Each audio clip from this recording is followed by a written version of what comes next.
Everyone, welcome back to your channel D pharma easy note. This video is D pharma first year student. Subject जैसा कि आप देख रहे हैं फार्माकोगनोसी लिखा हुआ है और ऐसा कोई भी ईयर नहीं है जिसमें ये टॉपिक क्वेश्चंस ना आए हों।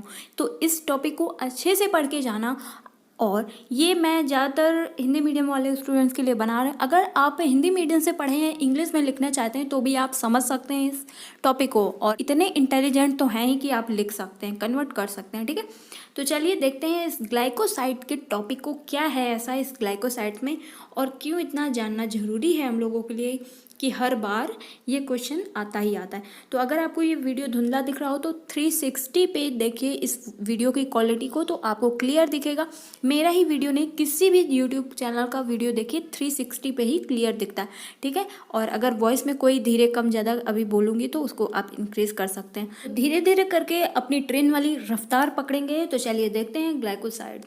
ग्लाइकोसाइड्स के बारे में सबसे पहले जानते हैं। ठीक है, ग्लाइकोसाइड्स प्लांट एंड एनिमल से प्राप्त हुआ है। ठीक है, जैसा कि आप यहाँ पे देख रहे हैं, नेचुरल ऑर्गेनिक कंपाउंड होते हैं। जो ग्लाइकोसाइड्स है वो प्लांट एंड एनिमल से मिलके जो नेचुरल ऑर्गेनिक कंपाउंड है वही है ग्लाइकोसाइड्स। ओके, जो विभिन्न रासायनिक एंड एक दूसरे से ग्लाइकोसाइड्स लिंकेज द्वारा जुड़े होते हैं, जो कि डिफरेंट केमिकल कंपाउंड से एक दूसरे से ग्लाइकोसाइड्स लिंकेज होते हैं, जुड़े होते हैं। ठीक है, तथा इन दोनों केमिकल कंपाउंड्स को अलग अलग किया जा सकता है, पृथक किया जा सकता है।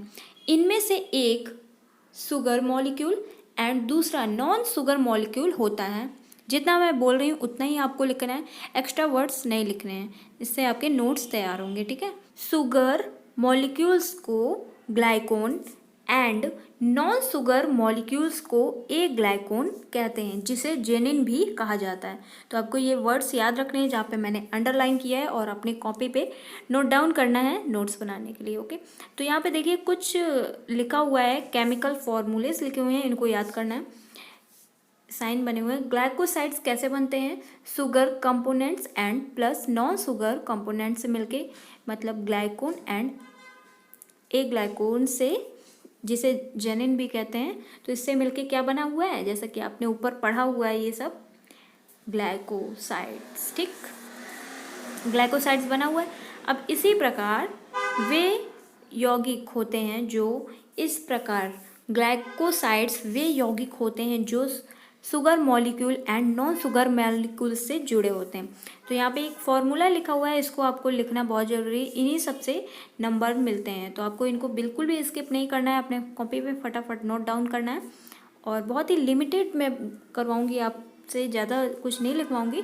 तो यहाँ पे देखिए ये शुगर का एक फॉर्मूला मान लिया गया है, OH ग्रुप लगा दिया है दोनों पे, क्योंकि ये सिमिलर है। ठीक, दोनों में सिमिलर हैं, तो फिर शुगर एंड ए ग्लाइकोन में OH ग्रुप सिमिलर है, इसलिए लगा दिया गया है, ले लिया गया है, और इनका रिएक्शन करवाया गया है। तो इस पे ग्लाइकोसाइड्स प्राप्त होता है, HO2 क्या हो जाता है, आउट हो जाता है। ठीक है, तो ग्लाइकोसाइड्स बचता है।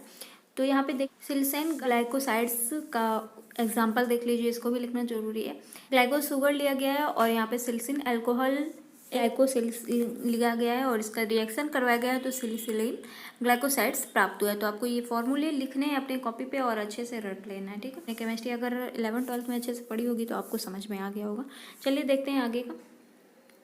रासायनिक रूप से ग्लाइकोसाइड्स एसिटाइल होते हैं। ये ग्लाइकोसाइड्स क्या होते हैं? केमिकल रूप से एसिटाइल होते हैं, जिसमें शर्करा में उपस्थित OH समूह अशर्करा के OH समूह, जैसे कि यहाँ पे ये रिएक्शन करवाया गया ना, वही यहाँ पे लिखा हुआ है।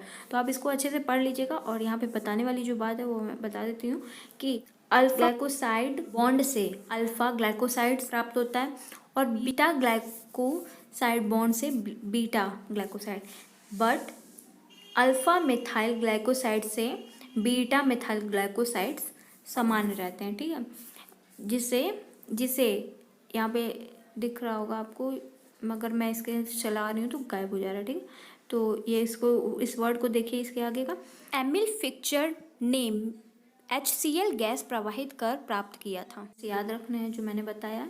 ठीक, चलिए नेक्स्ट पेज देखते हैं फटाक से। स्ट्रक्चर्स बने हुए हैं, अगर आपका मन हो तो बना लीजिएगा, वरना वैसे तो इतना इम्पोर्टेंट नहीं है। अब देखिए आगे क्या लिखा हुआ है, प्लांट्स में ओनली बीटा ग्लाइकोसाइड्स ही पाए जाते हैं। अब इनका डिस्ट्रीब्यूशन क्या है, डिस्ट्रीब्यूशन ग्लाइकोसाइड्स का डिस्ट्रीब्यूशन प्लांट्स में विभिन्न पार्ट्स से पत्ती, लीव्स, बार्क्स एंड पर्निक जैसे टेलिस प्यूपेरियस एंड डिजिटेलिस नामक ग्लाइकोसाइड्स प्राप्त होते हैं। तो आपको ये जो इंपॉर्टेंट पॉइंट्स अंडरलाइन किए हैं इसको लिख लेना है अच्छे से। डिजिटेलिस लीव से प्राप्त किया जाता है। इसी प्रकार डिजिटेलिस लेनेंटा को जिटॉक्सिन नामक ग्लाइकोसाइड से प्राप्त किया जाता है। अब इसकी प्रॉपर्टी, इसको तो बिल्कुल स्किप करना, प्रॉपर्टी ऑफ ग्लाइकोसाइड्स है, जितनी हेडिंग डालोगे उतने अच्छे नंबर मिलने वाले हैं, ठीक है। तो हेडिंग डालनी है आपको प्रॉपर्टीज ऑफ ग्लाइकोसाइड, थोड़ी सी जगह छोड़ के, बिना लाइन वाली कॉपी रहेगी। तो आपको हिंदी इंग्लिश मिक्स करके लिखने में कोई भी प्रॉब्लम नहीं है। सभी डी फार्मा के एग्ज़ाम में आपको बिना लाइन वाली कॉपियाँ ही मिलती हैं। अगर आपको नहीं पता है तो मैं बता दे रही हूँ, अगर आपके फ्रेंड्स में किसी को नहीं पता है तो ज़रूर बता दीजिएगा, ठीक। पॉइंट में क्या लिखना है, glycosides colourless and crystalline Morpheus solid substance होते हैं। अगर ग्लाइकोसाइड्स येलो कलर में होता है। एंथ्रासीन ग्लाइकोसाइड्स जो है ये रेड एंड ऑरेंज कलर में होते हैं, ठीक है। तो आपको इसको देख लेना है, अच्छे से समझ लेना है। और सेकंड पॉइंट देखिए, ये वाटर एंड अल्कोहल में सॉल्युबल होते हैं। Water, it is water and alcohol soluble. And third point डालनी है आपको, ईथर एंड क्लोरोफॉर्म में अविलेय होते हैं। अब देखिए इनके आइडेंटिफिकेशन, जिसे हिंदी में परीक्षण कहते हैं, तो आपको ये याद रखना बहुत ही ज़रूरी है। तो एक मैं आपको पढ़ के बता देती हूँ, अच्छे से समझा देती हूँ। तो ये इसमें 4 टाइप्स के परीक्षण हैं। तो सबसे पहला है लीगल टेस्ट। एक टेस्ट ट्यूब में ग्लाइकोसाइड के विलयन पायरिडीन की कुछ बूंदें फ्लो ऑफ ड्रॉप विलेय के साथ विलेय करते हैं, ठीक है। इसमें 2% सोडियम नाइट्रोक्लोराइड की बूंदें डालकर तथा 1 बूंद 20% NaOH की मिलाते हैं तो डार्क रेड कलर ऑब्टेन होता है। तो आपको ये लिखने से अच्छा आप इस समय अपनी कॉपी पे ओनली इसको लिखेंगे। किसको? इसको, ठीक है।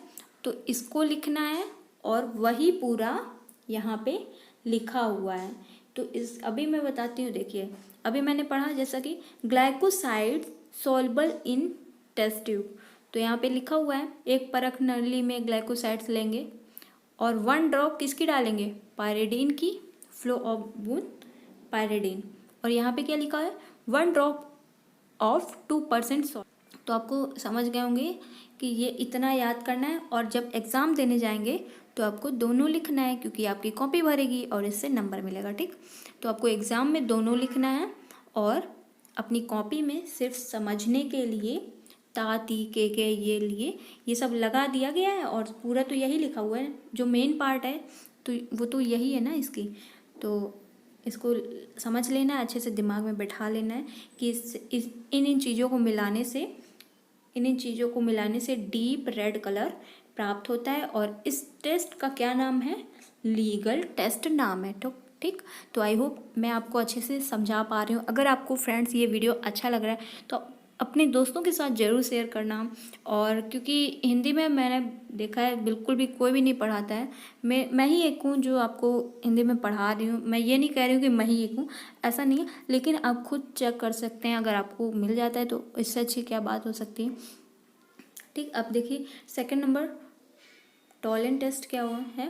तो टॉलेंट टेस्ट में क्या मिलाया गया, glycoside solution in a test tube pyridine and ammoniacal silver nitrate solution को हीट किया गया है। तो फिर क्या प्राप्त हुआ है formulation silver mirror on the wall of the test tube. तो इस परीक्षण को आप ये इसको पढ़ लीजिएगा, पढ़ा देती हूँ, ठीक है। एक शुष्क परख नली में ग्लाइकोसाइड्स के विलयन लेकर पायरिडीन तथा सिल्वर नाइट्रेट का अमोनिकल विलेय मिलाते हैं। टेस्ट ट्यूब की दीवार से उसके टच करते हुए सिल्वर की परत डिपोजिट करते हैं, जिससे कि उसमें क्या देख रहे हैं ना, wall of the test tube, तो उस पर एक सिल्वर की एक चमक आ जाती है। ठीक है, तो यहाँ पे लिखा हुआ प्रदर्शित होने लगती है। तो फ्रेंड्स, आई होप आपको ये क्लियर समझ में आ रहा होगा। अब देखिए थर्ड नंबर टेस्ट देख लेते हैं। थर्ड नंबर टेस्ट ऐसे ही लिख के आ गया है। तो आई होप आप मेरी बातों को समझ पा रहे होंगे। ठीक, glycoside solution in test tube plus trichloroacetic acid plus antimony trichloride को हीट किया है, तो इसका formulation of blue and violet colour, blue and violet मतलब नीला एंड बैगनी कलर प्राप्त होता है। तो इसका टेस्ट का क्या नाम है, एंटीमनी ट्राइक्लोराइड टेस्ट। तो आपको ये याद रखना है, इसको लिखना है और इतना आपको लिख लेना है अपनी कॉपी पे, और एग्ज़ाम में दोनों लिखना है। ठीक, अब देखिए ऐसे ही फोर्थ नंबर है। फोर्थ नंबर में भी, फोर्थ नंबर को मैं नहीं पढ़ाऊँगी और आप खुद इसको अच्छे से समझिए, क्योंकि इतने सारे एग्जाम्पल बहुत हो गए हैं। इसको आप देख लीजिए, स्किप मत करिए। अब देखिए इसके प्रॉपर्टीज देखते हैं, यहाँ पे क्या लिखा हुआ। Isolation of glycosides, isolation of glycoside, अधिकांश ग्लाइकोसाइड्स मेथॉल एंड वाटर थर में विलय होते हैं। ठीक है, सर्वप्रथम ग्लाइकोसाइड्स में विद्यमान एंजाइम को इनएक्टिव करना आवश्यक होता है। ठीक है, ध्यान से पढ़िए। एंजाइम को इनएक्टिव करने के लिए निम्न विधि का प्रयोग किया जाता है। तो जैसे कि यहाँ पे लिखा हुआ है, फर्स्ट पॉइंट, फ्रेश एंड शुष्क प्लांट के भाग को उबालते वाटर एंड उबलते अल्कोहल में 10 to 20 मिनट तक रखना चाहिए। ठीक, सेकंड पॉइंट में क्या लिखा हुआ है, प्लांट के पार्ट्स को एसीटोन के साथ उबालना चाहिए। इनको ये सब आपको लिखने पड़ेंगे, ऐसा नहीं कि नहीं लिखना पड़ेगा। ठीक है, थर्ड पॉइंट देखिए, प्लांट्स के पार्ट को pH 2 पर साधारण तापमान पर अम्ल के साथ रखना चाहिए। कितना उसका pH होना चाहिए, 2 pH होना चाहिए। ठीक, फोर्थ पॉइंट, अत्यंत कम टेम्परेचर पर एक्सट्रैक्शन संपन्न होना चाहिए। बहुत ही स्लो टेम्परेचर पर करना चाहिए वर्क, ये नहीं कि बहुत ही तेज़ भंबाग लगा दी। ठीक, तो आइए अब नेक्स्ट देखते हैं। तो फ्रेंड्स, बहुत ही आसानी से मैं ये आपको समझाने की पूरी कोशिश कर रही हूँ। आप इसे एकदम कठिन भी मत समझिएगा और एकदम हलवा भी नहीं कि मैडम पता नहीं क्या बोले जा रही। आपको इसको समझना है, बहुत ही इंपॉर्टेंट टॉपिक है इसको। तो फिर ये वाला तो ज़्यादा नहीं पूछा जाता है, क्योंकि मैंने पढ़ा है इसलिए मैं आपको सजेस्ट कर रही हूँ, और वैसे कुछ नहीं। ठीक, तो आपको ये वाला ज़्यादा नहीं पूछा जाता है, लेकिन आपको एक बार पढ़ जरूर लेना है। तो ठीक, ग्लाइकोसाइड्स युक्त एक प्लांट लेना है और फिर उसको एंजाइम के से निष्क्रिय करवाना है। ठीक है, एंजाइम इनएक्टिवेट ड्रग, एंजाइम से इनएक्टिवेट करवाना है, और फिर क्या करना है, पौधे का चूर्ण बनाकर उसमें मिथेनॉल एंड अल्कोहल के साथ विलय कर एंजाइम को निष्क्रिय करना है। तो यहाँ पे इंग्लिश में भी लिखा हुआ है, लेकिन आपको इंग्लिश में ही लिखना है, ये मैं यहाँ पे बता दे रही हूँ जल्दी जल्दी में। ठीक, छना हुआ तरल उसको इकट्ठा करना है, फिर मार्च करना है, और फिर आपको ये स्ट्रक्चर बना लेना है, क्योंकि बाई चांस पूछ लिया जाए तो आपको वहाँ पे अपना टाइम तो नहीं वेस्ट करेंगे ना कि नंबर कम ले आएंगे, ऐसा नहीं है। आपको अच्छे से इसको बना लेना। मैं छोटा कर दे रही हूँ, आप स्क्रीनशॉट ले लीजिए, स्क्रीनशॉट ले लीजिए फटाक से आप लोग। और इसकी मैं इमेज तो आपको कम्युनिटी पे शेयर ही करती हूँ, जिससे आप देख सकते हैं बहुत ही आसानी से। चलिए अब आगे का बताते हैं। देखिए, फार्मास्यूटिकल यूज़ ऑफ ग्लाइकोसाइड्स, तो आपको ये देखना बहुत ही ज़रूरी है। ग्लाइकोसाइड्स में फार्माकोलॉजिकल एक्शन में उपस्थित ग्लाइकोन के कारण ग्लाइकोसाइड्स में विद्यमान शर्करा के साथ मिलकर ऑर्गन तक पहुंचने में सहायता करते हैं। ठीक है, जहां फार्माकोलॉजिकल प्रभाव अपेक्षित रहता है, ग्लाइकोसाइड्स में फार्माकोलॉजिकल इफेक्ट निम्न है। तो फर्स्ट पॉइंट देखिए, डिजिटलिस का यूज एक्टिविटी ऑफ मसल की क्रिया को बढ़ाने में किया जाता है। तो इसके कितने सारे यूजेस हैं देखिए। सेकंड पॉइंट, एलोन, रुबार, सेना एंड ओस्केरा का यूज़ कब्ज, लैक्सेटिव, परगेटिव के रूप में किया जाता है।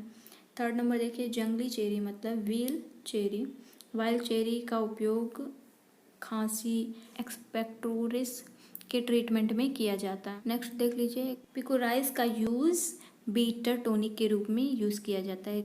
तो फ्रेंड्स ख़त्म हुआ इतना बड़ा टॉपिक जो कि एक ही वीडियो में, और आई होप आपको ये टॉपिक अच्छा लगा होगा। अगर अच्छा लगा है तो please do like share and subscribe this channel, help me.